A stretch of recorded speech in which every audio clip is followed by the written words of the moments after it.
সবাইকে আমন্ত্রণ জানাচ্ছি আন্তর্জাতিক সংবাদে। শুরুতেই জানিয়ে দিব সংবাদ শিরোনাম। এবার ওবায়দুল কাদেরের ব্যাংক হিসাব স্থগিত করল কেন্দ্রীয় ব্যাংক।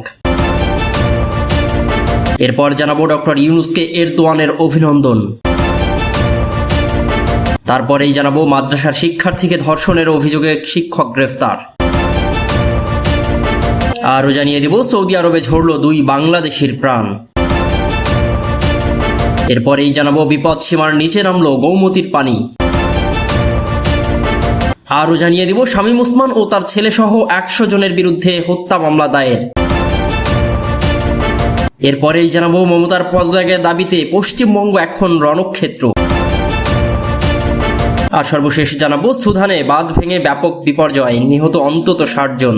এতক্ষণ জানাচ্ছিলাম সংবাদ শিরোনাম, এবার থাকবে বিস্তারিত।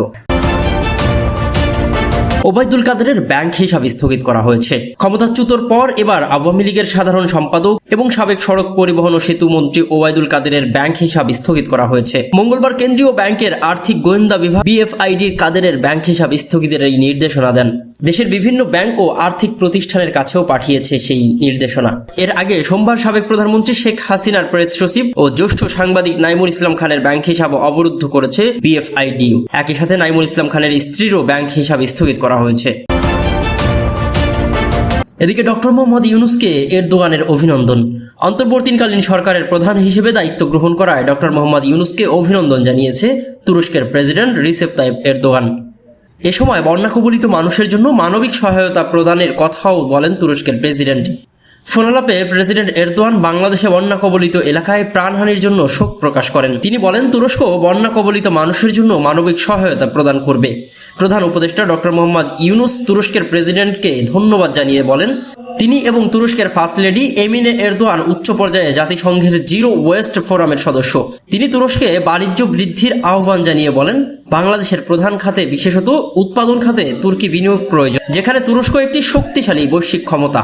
প্রেসিডেন্ট এরদোয়ান বলেন তিনি শিগগিরই বাংলাদেশের পুনর্গঠনের প্রচেষ্টায় একটি উচ্চ পর্যায়ের প্রতিনিধি দল পাঠাবে। এ সময় তিনি প্রধান উপদেষ্টাকে তুরস্ক সফরের আমন্ত্রণ জানান। ডক্টর ইউনূস তা গ্রহণ করেন এবং সুবিধাজনক সময়ে দেশটিতে সফর করবেন বলেও জানান। প্রধান উপদেষ্টা তুর্কি প্রেসিডেন্ট এরদোয়ানকেও বাংলাদেশ সফরে আমন্ত্রণ জানান, যা তিনিও সাদরে গ্রহণ করেন। এদিকে মাদ্রাসার শিক্ষার্থীকে ধর্ষণের অভিযোগে শিক্ষক গ্রেফতার। দিনাজপুরের বীরগঞ্জে মাদ্রাসার ছাত্রীকে ধর্ষণের অভিযোগে মোহাম্মদ আব্দুল ওয়াজেদ নামে এক শিক্ষকের বিরুদ্ধে মামলা করেছে ওই ছাত্রীর মা। মামলার পর অভিযুক্ত শিক্ষককে গ্রেফতার করে মঙ্গলবার দুপুরে জেল হাজতে প্রেরণ করেছে। পাশাপাশি ছাত্রীর ডাক্তারি পরীক্ষার জন্য দিনাজপুর মেডিকেল কলেজ হাসপাতালে প্রেরণ করা হয়েছে বলে জানিয়েছে পুলিশ। অভিযুক্ত মোহাম্মদ আব্দুল ওয়াজেদ দিনাজপুরের খানসামা উপজেলার পাকেরহাট ফকিরাপাড়া এলাকার মোহাম্মদ আব্দুর রাজ্জাকের ছেলে এবং বীরগঞ্জ পৌর শহরের প্রোগ্রেস টিউটোরিয়াল হোম নামের এক কোচিং সেন্টারে শিক্ষক হিসেবে কর্মরত ছিলেন। বীরগঞ্জ থানার ওসি মজিবুর রহমান জানান প্রোগ্রেস টিউটোরিয়াল হোম নামে এক কোচিং সেন্টারে শিক্ষক হিসেবে কর্মরত ছিলেন মোহাম্মদ আব্দুল ওয়াজেদ। সেই কোচিং সেন্টারে শিক্ষার্থীদের আরবি পড়ানোর জন্য তার নিজ আত্মীয় 9ম শ্রেণীর এক মাদ্রাসার ছাত্রীকে নিয়োগ দেয়। প্রতিদিন দুপুর 2টা হতে বিকাল 4টা পর্যন্ত ক্লাস নেওয়ার নিয়ম থাকলেও গত সোমবার সকাল আনুমানিক 9টায় বেতন নেওয়ার জন্য কোচিং সেন্টারে আসার কথা বলে সেই ছাত্রীকে ফোন করে মোহাম্মদ আব্দুল ওয়াজেদ। বেতন নিতে আসলে তাকে একা পেয়ে কোচিং সেন্টারে কক্ষে ধর্ষণের চেষ্টা করে। এই বিষয়ে ছাত্রীর মা বাদী হয়ে সোমবার বীরগঞ্জ থানায় একটি ধর্ষণ মামলা দায়ের করে। পুলিশ তাৎক্ষণিকভাবে অভিযান চালিয়ে অভিযুক্তকে আটক করে জেল হাজতে প্রেরণ করা হয়েছে। এদিকে সৌদি আরবে ঝরল 2 বাংলাদেশির প্রাণ। সৌদি আরবের সড়ক দুর্ঘটনায় 2 বাংলাদেশি যুবক নিহত হয়েছেন। তারা হলেন লিওন ফকির ও নাজমুল শেখ। নিহত লিওন ফকির ভাঙ্গা উপজেলার চৌধুরীকান্দা গ্রামের জাহাঙ্গীর ফকিরের ছেলে এবং নাজমুল তুজারপুর ইউনিয়নের ভদ্রাসান গ্রামের ইউনুস শেখের ছেলে। মঙ্গলবার 27 আগস্ট বিকেলে দুর্ঘটনায় নিহতদের তথ্য নিশ্চিত করে স্থানীয় ইউপি চেয়ারম্যান অলিউর রহমান।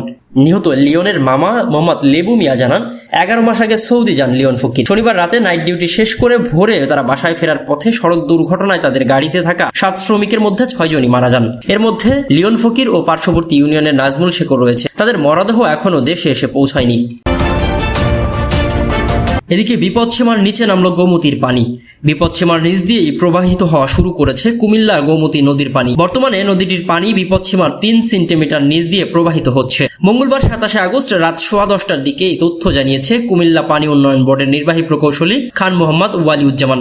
তিনি জানান গোমতী নদীর পানি কমেছে, বিপদসীমার 3 সেন্টিমিটার নিচ দিয়ে প্রবাহিত হচ্ছে, পরিস্থিতি উন্নতির দিকেই যাচ্ছে। এর আগে গত 22 আগস্ট রাতে গোমতীর পানি বিপদসীমার স্মরণকালের সর্বোচ্চ উপর দিয়ে প্রবাহিত হয়েছিল। সেদিন রাতে পানি বিপদসীমার 134 মিটার উপর দিয়ে প্রবাহিত হয়।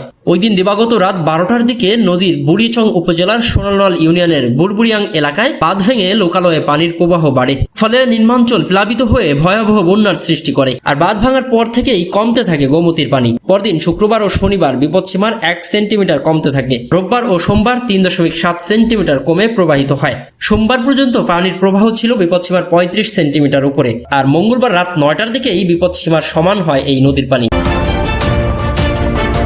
এদিকে শামীম ওসমান ও তার ছেলে সহ 100 জনের নামে হত্যা মামলা দায়ের। নারায়ণগঞ্জের সিদ্ধিরগঞ্জের সানারপাড় এলাকায় বৈষম্য বিরোধী ছাত্র আন্দোলন চলাকালে গুলিতে নিহত কিশোর মোহাম্মদ সাইদুল হত্যার ঘটনায় নারায়ণগঞ্জ 4 আসনের সাবেক সংসদ সদস্য AKM শামীম ওসমান ও তার ছেলে অয়ন ওসমান সহ 100 জনের বিরুদ্ধে হত্যা মামলা দায়ের করা হয়েছে।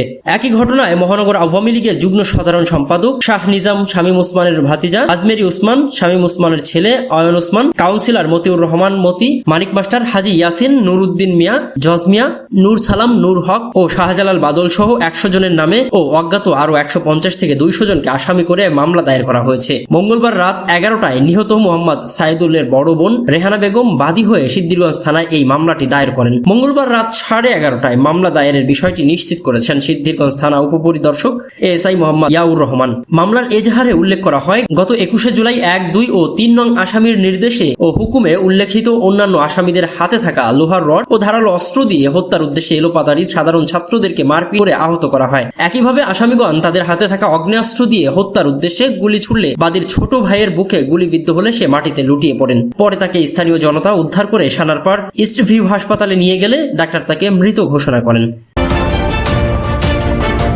এদিকে মমতার পদত্যাগের দাবিতে পশ্চিমবঙ্গে রণক্ষেত্র। ভারতের পশ্চিমবঙ্গে আরজিকর মেডিকেল কলেজের চিকিৎসকের ধর্ষণের ঘটনায় পশ্চিমবঙ্গের মুখ্যমন্ত্রী মমতা ব্যানার্জির পদত্যাগের দাবিতে পদযাত্রাকে কেন্দ্র করে রণক্ষেত্রে পরিণত হয়েছে কলকাতা সহ পশ্চিমবঙ্গের বিভিন্ন স্থান। মঙ্গলবার 27 আগস্ট ভারতীয় সংবাদ মাধ্যম দ্য হিন্দুস্তান টাইমস তাদের এক প্রতিবেদনে এই তথ্য জানিয়েছে। ওই প্রতিবেদনে আরো বলা হয়, বিজেপির পক্ষ থেকে নবান্ন অভিযানের নামে মুখ্যমন্ত্রীর কার্যালয় ঘেরাওয়ের এই কর্মসূচি ডাক দেওয়া হয়। সচিবালয় ঘেরাও করা বিক্ষোভকারীদের মধ্যে বহু শিক্ষার্থী রয়েছেন। তারা সকলে মিলে কর্মসূচি সফল করতে হাওড়া ব্রিজ সহ বিভিন্ন স্থানে পুলিশের ব্যারিকেড ভাঙারও চেষ্টা করেন। কলকাতা পুলিশ এ সময় পরিস্থিতি নিয়ন্ত্রণ আনতে লাঠি চার্জ করার পাশাপাশি দফায় দফায় টিয়ারশেলও ছোড়ে। এ সময় আটক করা হয়েছে বেশ কয়েকজনকে। এদিকে বিক্ষোভকারীরা দাবি করেছেন পুলিশের অভিযানে অনেকে আহত হয়েছেন। পদযাত্রাকে সামনে রেখেই সকাল থেকে গুরুত্বপূর্ণ সব সড়ক কড়া নিরাপত্তায় রেখেছে পুলিশ। এদিকে পশ্চিমবঙ্গের রাজ্য সরকারের প্রশাসনিক ভবন ঘিরে জারি করা হয় 144 ধারা। উল্লেখ্য যে আরজিকর হাসপাতালে নারী চিকিৎসককে ধর্ষণ ও হত্যার প্রতিবাদে বেশ কয়েকদিন ধরেই উত্তাল পশ্চিমবঙ্গ। ওই রাজ্যের বিরোধী দলগুলোর অভিযোগ, নারীদের নিরাপত্তা দিতে ব্যর্থ মমতার প্রশাসন। এছাড়াও তাদের প্রশাসনের বিরুদ্ধে গুরুতর গাফিলতির অভিযোগ আনা হয়েছে। এদিকে সুদানে বাঁধ ভেঙে ব্যাপক বিপর্যয় ও নিহত প্রায় 60 জন।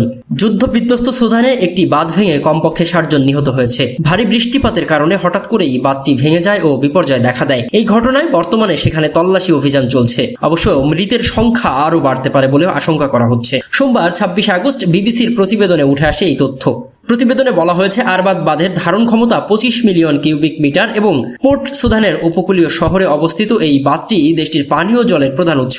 বিবিসি বলছে, লোহিত সাগরের তীরবর্তী এই দেশটিতে এই বাঁধের পতনে খামার এবং বহু গ্রাম ভেসে গেছে। স্থানীয় বাসিন্দা আলী ইসা বার্তা সংস্থা AFP কে বলেছে, লোকেরা 7টি গাড়িতে আটকে ছিল। তারা তাদের বের করার চেষ্টা করছিলেন কিন্তু পারেননি। মুসা মোহাম্মদ মুসা নামে আরেকজন বলেন, বাঁধ ভাঙনের পর একটি এলাকা সমস্ত বাড়িঘর এবং সবকিছু ভেসে গেছে বলেও তাকে বলা হয়েছে। উল্লেখ্য যে মূলত গত 16 মাস ধরে সুদানে গৃহযুদ্ধ চলছে। গৃহযুদ্ধে বিধ্বস্ত এই দেশটি এখন প্রবল বর্ষণ এবং বন্যার সম্মুখীন হচ্ছে।